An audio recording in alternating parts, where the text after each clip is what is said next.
tanda awalnya orang yang dibaptis Roh Kudus mereka temukan di Kisah Para Rasul adalah berbahasa roh. Iya. Gitu. Teltalk. Teologi berbicara teologi. Oke. Hari ini kita mau bicara tentang teologi lagi nih. Mantap. Nah, hari ini kita mau bicara tentang satu hal yang penting banget, yang identik banget sama gereja-gereja karismatik nih. Ya. Yoi. Nah, minggu ini kan kita lagi habis beribadah tentang kenaikan Tuhan Yesus ya. Iya. Nah, kenaikan Tuhan Yesus berarti itu ada 10 hari yang dimana ada yang namanya menantikan Roh Kudus turun. Iya. Jadi 10 hari itu Pentakosta. Nah, dalam kenaikan Tuhan Yesus ini, ketika Roh Kudus dicurahkan itu salah satu dari tandanya adalah berbahasa roh. Iya. Ya kan, salah satu orang dipenuhi Roh Kudus adalah tanda awalnya berbahasa roh. Nah, jadi Teltalk hari ini kita mau bahas tentang bahasa roh. Nah, itu dia. Gitu. Nah, menurut Bapak Biwi gimana nih? Bahasa roh itu apa pandangan Bapak Biwi tentang bahasa roh? Terima kasih Bapak Ino dan Bapak Nando. Iya. Oke. Kalau kita ngomong bahasa roh, udah pasti itu hal yang banyak jadi kontroversi. Benar. Apalagi kalau kita buka di YouTube itu nggak sedikit yang mengkritik soal bahasa roh. Oke. Gitu ya. Jadi ya ada yang pro, ada yang kontra, dan kayaknya gue lihat banyak yang kontra gitu loh tentang bahasa roh itu. Nah, tapi yang jadi masalah itu kan seperti lo bilang, apakah ini tanda awal satu-satunya tanda? Apa salah satu tanda nih? Ya kan yang jadi masalah kan di situ. Apa satu-satunya tanda? Apa jadi salah satu tanda? Karena kan kalau satu-satunya tanda, ada orang yang ngerasa udah dibaptis Roh Kudus tapi belum dapat bahasa roh, gitu loh. Dan ada gereja-gereja juga yang tidak menekankan bahasa roh gitu. Nah, tapi kalau salah satu berarti kan nggak perlu ditekanin banget istilahnya gitu loh. Nah, tapi kalau dari sejarahnya, jadi ada salah satu pendiri Pentakosta lah, gerakan Pentakosta itu namanya Charles Parham ya. Nah, Charles Parham ini mohon maaf kalau gue salah, dia dulu dosen teologi gitu, dan waktu itu dia nyuruh anak-anak muridnya, mahasiswanya untuk nyari apa sih tanda awalnya orang yang dibaptis Roh Kudus. Oke. Gitu. Nah, di next meetingnya, pertemuan berikutnya, ternyata semuanya serempak sepakat di hasil pencarian mereka menyatakan bahwa ternyata orang yang dibaptis Roh Kudus tanda awalnya selalu berbahasa roh. Gitu. Jadi hasil penelitian mereka, ternyata tanda awal orang yang dibaptis Roh Kudus adalah berbahasa roh. Gitu. Nah, tapi kan yang jadi pertanyaan, bagaimana bahasa rohnya yang gimana nih? Iya. Gitu. Ya. Karena banyak kritikannya dari ke kita ya, yang kaum Pentakosta karismatik, kritiknya kok bahasa roh itu ada karunia, tapi kok banyak gue dengernya ya, kok bahasanya sama semua nih gitu. Jadi pertanyaannya, ini karunia atau belajar kursus nih kan? Iya, atau dibuat-buat gitu kan? Iya, apa? Karena banyak yang kayak gitu. Seragam semua. Seragam. Gitu. Jadi akhirnya, tapi nggak apa-apa lah. Itu kan kritik itu bagus ya. Jadi kita juga bisa mempelajari dia gitu. Kayak gitu. Jadi yang kayak komedi kurjusin itu sih. Jadi bahasa roh tuh ya itu apa karunia atau hanya ikut-ikutan? Benar. Gitu. Nah, kalau tadi yang mengacu dari Bapak Biwi bilang bahwa sebenarnya kayak tadi bilang satu tanda awal berbahasa roh. Nah, gimana dengan gereja-gereja yang nggak ada bahasa rohnya? Nggak ada bahasa roh. Apakah mereka nggak dipimpin Roh Kudus? Berarti apakah mereka nggak dipenuhi Roh Kudus? Atau nggak pernah dibaptis Roh Kudus? Iya. Nah, itu banyak tuh. Jadi akhirnya seakan-akan jadi kita kayak dimusuhin tuh guys. Iya, sekarang kita nih yang pemilik kunci surga nih. Iya, kita pemilik Roh Kudus satu-satunya. Tapi emang ada stigma yang pernah gue dengar, bukan stigma sih, kayak ada omongan bahwa orang Pentakosta itu bukan orang Pentakosta lah ya. Ada orang-orang yang dari kalangan Pentakosta menganggap gereja-gereja yang nggak berbahasa roh itu kayak seakan-akan nggak punya Roh Kudus. Oh, ada yang gitu. Iya, gue pernah dengar. Oh, berarti dia belum denger Teotok deh.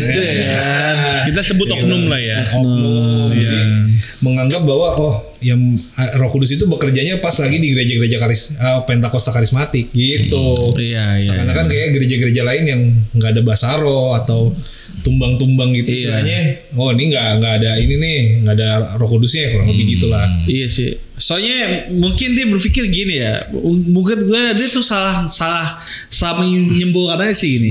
Kita percaya kan anugerah itu kan ada 2 ya. Yang pertama kan kayak Pak Yogi kemarin kan dia sering setiap tahun dia ngomong gitu ya. Anugerah pertama keselamatan, anugerah kedua adalah baptisan Roh Kudus. Benar. Ya kan? Nah, banyak orang berpikirnya baptisan Roh Kudus tuh is all about bahasa roh doang. Nah, padahal kan kita ngomong kayak gitu banyak banget. Nah, kita mau bahas ini nih, ya kan gitu. Jadi, apakah seperti itu apa hanya bahasa roh aja, Wil? Ya kan, menurut gimana? Aku harus based on Bible nih. Nah, makanya kita mau ngomongin ini ya. Jadi orang tuh gak salah tanggap gitu. Nah kalau di yang ayat yang paling mantep ngomongin karunia tuh 1 Korintus 12. Iya, 14 12 sampai 14 ya. Di sini dibilang, Paulus bilang, tetapi kepada tiap-tiap orang dikaruniakan pernyataan roh untuk kepentingan bersama. Sebab kepada yang seorang roh memberikan karunia untuk berkata-kata dengan hikmat, dan kepada yang lain roh yang sama. Perhatikan ya, roh yang sama memberikan karunia berkata-kata dengan pengetahuan. Orang yang sama. Ayat selanjutnya, kepada yang seorang roh yang sama memberikan iman, dan kepada yang lain ia memberikan karunia untuk menyembuhkan. Ayat ke-10-nya, kepada yang seorang roh memberikan kuasa untuk mengadakan mujizat, dan kepada yang lain ia memberikan karunia untuk bernubuat, dan kepada yang lain ia memberikan karunia untuk membedakan bermacam-macam roh. Kepada yang seorang yang memberikan karunia untuk berkata-kata dengan bahasa roh, dan kepada yang lain ia memberikan karunia untuk menafsirkan bahasa roh itu. Ayat terakhir, tetapi semuanya ini dikerjakan oleh roh yang satu dan yang sama yang memberikan karunia kepada tiap-tiap orang secara khusus seperti yang dikehendakinya. Nah, ayat yang bio tadi kan jelas banget ya. Ternyata itu berbagai macam karunia roh. Bukan cuma bahasa roh. Bukan cuma bahasa roh. Bahasa roh itu dengan katanya salah satu karunia dong. Salah satu karunia. Berarti dengan kata lain bisa dibilang gini gak nih? Ini pertanyaan nih ya. Ini bukan sebuah statement. Ternyata apa yang diteliti sama yang tadi lu bilang itu siapa? Charles Parham itu kurang valid dong ya. Bukan kurang valid. Enggak. Gue kasih pemikiran gue dulu dong. Apa-apa. Ini kan teologi demokratif. Sudut pandang nih. Sudut pandang. Ya karena kalau dibilang itu salah satu karunia, berarti salah satu tanda orang itu dibaptis Roh Kudus ya bukan hanya sekedar bahasa roh dong. Iya dong. Bisa ngelakuin hal-hal yang tadi ada di yang lo baca tadi dari Korintus. Tapi tadi kayak si Bung Bill tadi bilang kan salah satu tanda. Nah mungkin yang kita tadi kan Bill tadi bahas 1 Korintus. Mungkin untuk menjawab dari Ino ini kita harus flashback lagi nih dari sejarahnya si Roh Kudus turun itu di Kisah Rasul 2. Nah itu kita bisa ngebedain tuh. Kan? Coba gue lurusin dulu nih ya. Lurusin lagi. Jadi maksudnya si Charles Parham ini nyuruh mahasiswanya untuk cari tanda awal orang dibaptis Roh Kudus. Bukan tanda orang ada Roh Kudusnya. Beda. Dipenuhi Roh Kudus. Beda, ada orang yang dibaptis Roh Kudus sama orang yang punya Roh Kudus, different things. Nah, mereka itu kan pasti nyarinya dibaptis Roh Kudus kan cuma ada di Kisah Para Rasul. Benar. Ya kan? Kisah pembaptisan Roh Kudus itu. Roh Kudus itu. Nah, waktu mereka teliti Kisah Para Rasul, ternyata mereka menemukan setiap kali orang itu ditumpang tangan dan dibaptis Roh Kudus, dicatatnya itu Lukas mencatat bahwa semuanya berbahasa roh. Paham nggak? Jadi bukan orang punya Roh Kudus berarti harus bahasa roh, enggak. Tapi mereka menemukan tanda awalnya orang yang dibaptis Roh Kudus, mereka temukan di Kisah Para Rasul adalah berbahasa roh. Gitu. Nah, pertanyaan gue lagi nih. Roh Kudus itu masuk ke kehidupan manusia itu lewat dibaptis atau emang dari awal tuh udah ada Roh Kudus? Waktu terima Yesus kan. Dari langsung ada Roh Kudus minimal tuh. Bukan minimal, langsung otomatis. Itu agak segi jauh sih, karena kalau kita ngomong itu berarti kita ngomongin tentang si Parakletos ini. Tapi si Roh Kudus ini. Jadi keselamatan. Jadi kalau ngomongin Roh Kudus itu pribadi Tuhan sendiri. Parakletos tuh Tuhan bilang kan, aku akan memberikan penasehat, penolong yang lain. Itu jelas Roh Kudus ada di samping-samping kita kan. Nah, tapi kita mau bahas ini adalah sekarang si bahasa rohnya. Tapi nggak apa sih, yang penting mungkin aja Baris sama juga karena akan karena kan kalau misalkan yang kalau temuin di lapangan sebenarnya yang mereka pertanyain hal-hal kayak gitu loh. Kayak benar. Ya berarti gue nggak ada Roh Kudus dong. Oke. Ngerti gak sih? Berarti kalau lo nggak bahasa roh, nggak ada Roh Kudus. Nah ini kita mau clearin sekarang. Berarti kan dengan katanya gini, dibaptis Roh Kudus, sebenarnya Roh Kudus itu emang dari awal tuh udah ada dalam diri kita kan. Iya. Nah berarti kita mau ngomongin orang nggak berbahasa roh pun juga dia dipenuhi Roh Kudus sebenarnya. Karena dia punya di dalam hidupnya ada parakletos dalam hidup dia kan, penasehat, penolong. Kalau gue nggak salah ya, gue pernah dengar ada satu sebuah tafsiran parakletos itu kan itu seperti kayak tentara Romawi nih mau perang tapi ketakutan dia. Dia udah baris, udah siap, tapi dia sedang nggak pede karena yang dilawan tuh orang-orang yang gila gitu, pasukan yang gila. Nah, si Kaisar Romawi atasannya kirim si orang namanya Parakletos. Untuk ngapain? Kasih semangat. Yuk bisa yuk. Tangan yang awalnya mus diangkat lagi. Ayo bisa kuat. Jadi dikasih nasihat, dikasih bimbingan, dikasih pertolongan, dikasih dorongan. Itu makanya Tuhan pakai kata-kata Parakletos buat si penolong yang lain. Okay. Nah, kita bedain jelas nih ya. Penolong lain ketika kita percaya Yesus sudah ada. Tetapi ngomongin bahasa roh itu beda urusan. Ini karunia, second blessing. Karena Roh Kudus itu adalah second blessing. Bahasa roh itu adalah karunia. Yang kita omongin adalah karunia Roh Kudus. Dan soal jawaban Nino, berarti kapan kita terima Roh Kudus? Kan gue bilang tadi apa? Saat ketemu setelah terima Yesus.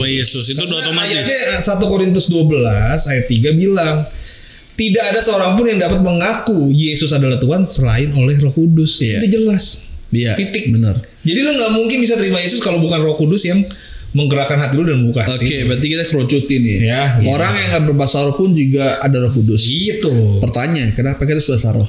Nah ini kita ngomongin fungsi. Jadi kita udah ambil garis gini. Orang yang nggak berbahasa roh pun sebenarnya udah ada punya Roh Kudus. Jadi istilahnya gereja-gereja di luar karismatik, di luar Pentakosta tuh udah punya Roh Kudus. Tanpa harus berbahasa roh gitu kan. Nah bener kata Nando, berarti fungsi bahasa roh itu apa? 1 Korintus 14 ayat 4. Coba gue bacain ya. Bacakan Bung. Siapa yang berkata-kata dengan bahasa roh, jelas nih. Kalau bahasa terjemah tuh bahasa yang ajaib. Siapa yang berkata dengan bahasa roh, ia membangun dirinya sendiri. Udah, cakep udah. Jadi bahasa roh itu lo ngebangun diri sendiri. Makanya kaum yang bukan Pentakosta karismatik dikritiki basic gini. Ngapain bahasa roh? Kok cuma buat bangun diri lo sendiri? Egois banget. Harusnya bangun jemaat dong. Iya, pakai nubuat. Ngapain gue di gereja pakai bahasa orang nggak ngerti? Mending gue pakai kata Indonesia, orang bisa ngerti. Nah, kalau kasih jawab ya gitu. Di dalam gereja kita pun juga kalau khotbah 40 menit, 30 menit nggak full bahasa roh kan? Karena ada bahasa Indonesianya. Nah, gimana ngomong orang kalau nggak bangun diri sendiri kan? Nah makanya. Terus ada juga yang bilang gini, kalau bangun orang kenapa harus di panggung? Kalau bangun diri sendiri kenapa di panggung? Harusnya kan di dalam kamar aja gitu Pak. Itu beda. Makanya apa sih gunanya bahasa roh itu adalah fungsinya Tuhan kasih akses lah buat kita untuk membangun diri kita sendiri.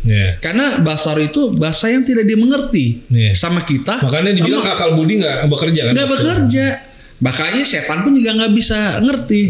Jadi bahasa roh itu kita adalah nggak ngerti. Jadi kita tuh bahasa roh itu kayak kita lagi WhatsApp japri sama Tuhan nih. Nah, setan nggak punya grup di situ kan gitu. Nggak ada yang ngerti dia. Nah, cuman harus dibedain tuh. Ada 2 macam bahasa roh. Nah ini lagi. Tapi anjir gue lupa lagi pengen nanya apa tadi. Kalau dalam 1 Korintus 12 sampai 14 ya pasal ini itu jelas. Itu kan ada 2 bahasa roh ya.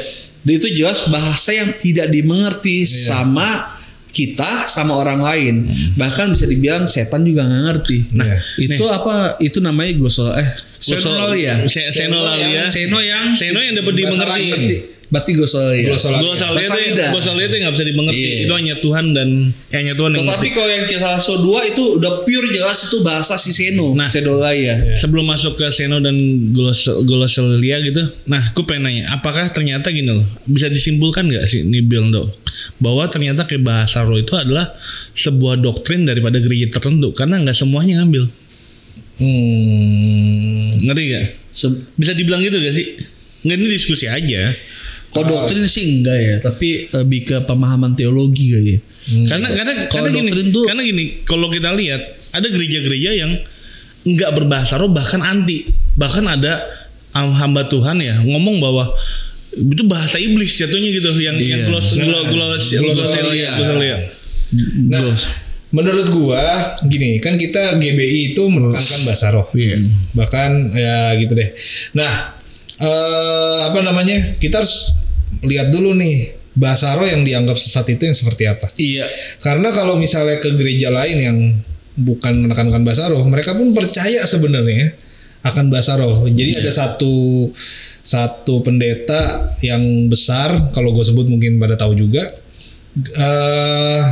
koleganya itu atau salah satu ininya juga cerita bahwa pada waktu dia lagi khotbah di luar negeri dan di Rusia kalau nggak salah, tiba-tiba translatornya tuh sakit atau apa nggak datang. Tiba-tiba dia tuh pas khotbah, pas selesai khotbah, orang-orang Rusia itu nyamperin. Ternyata kamu tuh selama ini bisa bahasa Rusia, padahal dia khotbah pakai bahasa Indonesia. Gitu. Nah, ternyata dia mengalami namanya bahasa roh, tapi yang senolalia. Nah, yang suka jadi masalah glosolalia. Karena nggak bisa mengerti. Suka dibilang diplesetin jadi sandal lama, sandal baru. Laba-laba, gitu kan.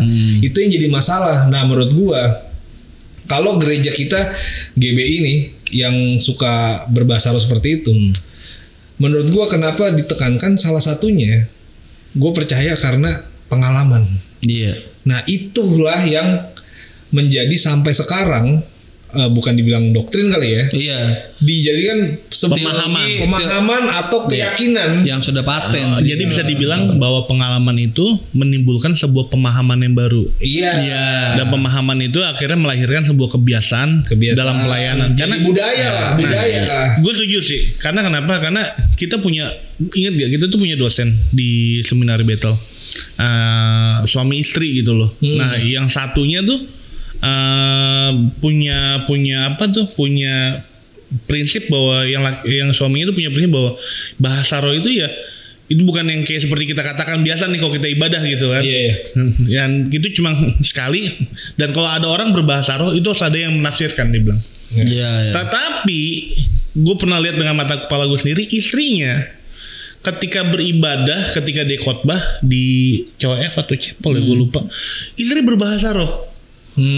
Jadi kayak kontradiksi gitu gak sih lo? Suami istri tapi punya pemahaman yang berbeda. Karena pengalamannya beda. Nah, sekarang berarti gue mau tanya, kita kan bahasanya yang glosolalia. Kenapa lo bisa berbahasa roh seperti itu? Kalian berdua coba cerita. Kalau gue 2011 tuh baru dibaptis kan.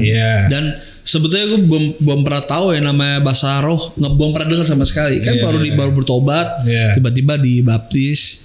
Nah, di kawan baptisan itu akhirnya tiba-tiba masuk berkata, gue masih ada videonya gue. Sama di video itu dibaptis siapa? Pak Amal Pak Susilo. Ngambang lagi gue baptis ya. Yang ngambang gitu tuh, nggak terbang. Gitu. Terus apa namanya? Itu gue berkata-kata. Dan sebelumnya gue nggak pernah tahu bahasa roh. Berarti lu nggak pernah latihan? Nggak pernah latihan. Gue nggak pernah tahu ada bahasa roh. Kan gue kan gereja itu apa namanya, sebelumnya gereja mainstream. Sama sekali nggak pernah tahu bahasa roh itu apa. After gue dapet itu baru tahu, ini namanya bahasa roh ya. Kayak gitu. Makanya pas bokap ngundang gitu, gue nggak maju karena udah dapet gitu kan di kolam baptis gitu. Nah, kalau Pino? Kalau gue waktu di gereja Isa Al-Masih sih awalnya. Gereja pas jadi itu perayaan Pentakosta sih. Jadi udah 10 hari. 10 hari itu pas Pentakostanya gue lagi duduk kan sama teman gue. Jadi gue bilang, pas lagi ditantang yang mau dibaptis Roh Kudus boleh maju ke depan gitu. Gue sama temen gue cuma bilang maju gitu. Itu pertama kali gue altar call. Bukan iseng tapi lebih tepatnya kayak ada dorongan gitu. Pas gue maju ke depan nggak ditumpang tangan, tiba-tiba tuh kayak rebah kayak orang ketindian gitu. Lagi tidur katanya, tapi lu damai banget. Das damai banget, lu cuma bisa nangis. Nah itu awalnya gue maksudnya kayak dibaptis Roh Kudus. Tetapi pas perbahasa rohnya itu gue inget banget ketika gue udah pindah ke GBI Kamboja. Itu pas yang lain ada pencurahan Roh Kudus atau lagi altar roh, gue lupa tepatnya. Nah disitulah gue baru kayak bisa ngikutin tuh. Kan kalau bokap tuh bukan ngajarin ya. Bokap itu bilang sharing. Kalau lu mau dapat bahasa roh kan emang nggak dipelajari, tapi bokap bilang lu nyebut aja haleluya. Dari situ baru mulai tuh gue dapat bahasa roh. Tapi bukan dipelajari ya, teman-teman ingat bahasa roh itu nggak bisa dipelajari. Ngikut-ngikutin nggak ada. Jadi awalnya lu nyembah dan dia kasih gitu. Jadi nggak usah malu kalau belum bisa bahasa roh terus kita Iya, jangan dihafalin. Hari ini baba, besoknya salah gitu. Nggak usah, nggak boleh karena kita nggak pernah ngajarin kayak gitu. Nah kalau gue pribadi itu justru pas SD. Buset. Di sekolah minggu ditumpangin. Nah jadi kejadiannya itu gue lagi ibadah dan gue lagi main-main, nggak serius ibadah. Ya namanya anak SD gimana sih? Ibadah kan pasti biasanya nggak serius. Lagi main tiba-tiba kebetulan itu Pak Ari dulu Pak Ari Nugroho masih jadi guru sekolah minggu. Dia doain satu-satu. Jadi altar call onsite. Gitu. Satu-satu. Pas dia udah mau deket gue pura-pura doa. Karena ya, namanya pendeta kan pasti kita pura-pura doa kan. Masih bandel ya. Pas ditumpang tangan. Jadi harus dicatat hati dan pikiran gue lagi gak ke Tuhan. Hati dan pikiran gue lagi gak ke Tuhan. Tiba-tiba waktu dia tumpang tangan, itu satu badan sekujur tuh panas banget rasanya. Kayak kebakar. Dan tiba-tiba gue berkata-kata kayak gitu. Awalnya belum jelas, masih yang lalalala gitu. Gitu. Nah jadi dari situlah awal mula gue bisa berbahasa roh. Nah tapi emang temen gue sempat bilang, itu gara-gara lo ikut-ikutan kali. Iya, lo pernah denger bahasa roh kan sebelumnya? Ya gue bilang ya pernah kan, karena bapak gue pendeta gitu. Tapi kan masalahnya gini, sekalipun gue denger, belum tentu gue bisa ikutin. Ngapain juga mau ikut-ikutin? Gue gak punya ketertarikan untuk itu. Ini kan tiba-tiba. Seakan-akan kayak mulut gue gak kekontrol. Istilahnya. Jadi menurut gue sih dari pengalaman ini ya bisa dibilang orang bisa berbahasa roh itu sebenarnya bukan dibuat-buat. Karena emang dapat dari Roh Kudus. Dapat tiba-tiba gitu loh. Jadi bahasa roh. Nah, sebelum di ending, gue ada satu lagi nih yang jadi pertanyaan. Kalau tadi kita ngomongin tentang Seno dan Glossolalia, ini kan dua hal yang berbeda kan, tapi dari roh yang sama. Nah, kalau Seno itu kan kayak tadi lo bilang tuh yang di Rusia gitu, itu dengan katanya tuh mereka tuh ngomong khotbah pakai bahasa Indonesia, tiba-tiba yang keluar tuh bahasa Rusia yang didengar, bahasa Rusia. Sama juga Pak Weller pernah kayak gitu ya. Dia pernah nyanyi soraklah haleluya, tiba-tiba yang didengar tuh bahasa lain, gitu loh. Nah, kalau apakah bahasa roh ini ternyata punya dua fungsi? Yang satu itu kalau Glossolalia gitu kayak kita kayak menyembah kepada Tuhan dan membangun diri kita, dan yang Senolalia itu bisa dipakai dengan untuk penginjilan. Benar itu. Kisah Rasul 2 begitu kan. Orang Kreta dan orang Arab kan nggak tahu kan bahasa awalnya. Pas dengar lah, kok dia ngomong bahasa kita ya. Dan di kita kan jelas banget kan itu bahasa untuk menguatkan mereka, memberitakan buat mereka. Nah untuk Korintus yang tadi gue bacain itu untuk kita sendiri gitu. Itu bedanya. Nah sebagai penutup boleh gak nih penutup? Ada satu isu. Di mana tuh gue pernah dengar satu viral, gempar. Ini banyak dipertanyakan. Gue pernah dengar orang nanya dan pernah lihat juga di YouTube orang mengkritik ini. Jadi salah satunya kenapa orang nggak mau berbahasa roh? Salah satunya karena ayat ini juga 1 Korintus 14 ayat 22. Karena itu karunia bahasa roh adalah tanda bukan untuk orang yang beriman, tetapi untuk orang yang tidak beriman. Sedangkan karunia untuk bernubuat adalah tanda Ya dan selanjutnya. Gempar nasional. Nah itu memang jadi polemik. Orang kalau kagak ngerti kan dipikir, oh berarti kalau Basaro ini bahasa setan kali bener nih. Iya, orang gak beriman katanya. Iya, tapi kan kita harus, nah Alkitab itu kan harus teks dan konteks. Nah konteksnya kan kita harus lihat di ayat atasnya. Ayat 21 bilang dalam hukum Taurat ada tertulis, oleh orang-orang yang mempunyai bahasa lain dan oleh mulut orang-orang asing, aku akan berbicara kepada bangsa ini, namun demikian mereka tidak akan mendengarkan aku, firman Tuhan. Nah ayat 22-nya baru, karena itu karunia Basaro adalah tanda bukan untuk orang yang beriman. Nah jadi di sini yang harus dijelasin adalah Basaro itu untuk kita orang beriman adalah sebuah belas kasih. Tapi untuk orang tidak beriman itu ada sebuah tanda peringatan hukuman Tuhan. Soalnya itu paralel ke Yesaya 28 ayat 11. Sungguh oleh orang-orang yang berlogat ganjil dan oleh orang-orang yang berbahasa asing akan berbicara kepada bangsa ini. Dia yang telah berfirman kepada mereka, inilah tempat perhentian, berilah perhentian kepada orang yang lelah. Inilah tempat peristirahatan, tetapi mereka tidak mau mendengar. Jadi itu emang bener tanda, bisa dibilang tanda akhir zaman. Nah terus juga ini paralel juga ke Ulangan 28 ayat 46 dan 49 gue bacain ya. Semuanya itu akan menjadi tanda dan mujizat di antaramu dan di antara keturunanmu untuk selamanya. Tuhan akan mendatangkan kepadamu suatu bangsa dari jauh dari ujung bumi seperti Raja Wali yang datang menyambar, suatu bangsa yang bahasanya engkau tidak mengerti. Gitu. Jadi tuh istilahnya kalau untuk orang kita, buat orang-orang yang beriman kepada Tuhan, itu sebuah tanda belas kasihan. Tetapi untuk orang-orang yang tidak beriman ke Tuhan, itu sebuah tanda malapetaka, bisa dibilang kayak gitu.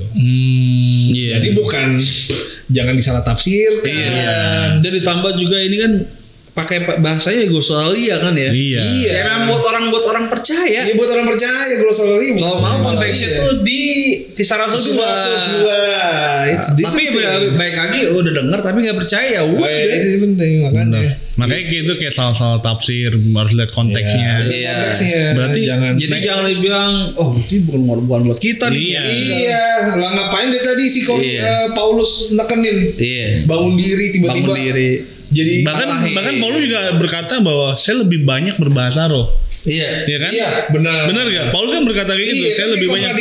Tadi kedua, terus sama terakhir ayat ke 1 Korintus 12 sampai pas 14. Ini Paulus lagi negur mereka kan. Korintus kan lagi banyak ngomong bahasa roh tapi buat kesombongan. Nah makanya kita juga jangan sampai bahasa roh tuh jadi buat kesombongan. Ditegur habis nih Paulus. Benar. Akhirnya ngapain bahasa roh kalau nggak ada kasih? Benar. Jadi keren banget nih kita ngomong bahasa roh hari ini. Seru. Jadi dengan kata lain kayaknya next time perlu kita bahas teotok tentang baca Alkitab ya, biar orang nggak salah kayak gitu. Wih, cakep. Iya gak? Biar orang nggak salah nih. Berarti next shooting kita akan bahas tentang bagaimana cara baca Alkitab. Oke, itu aja. Sampai jumpa di video berikutnya dalam Millennial Baper.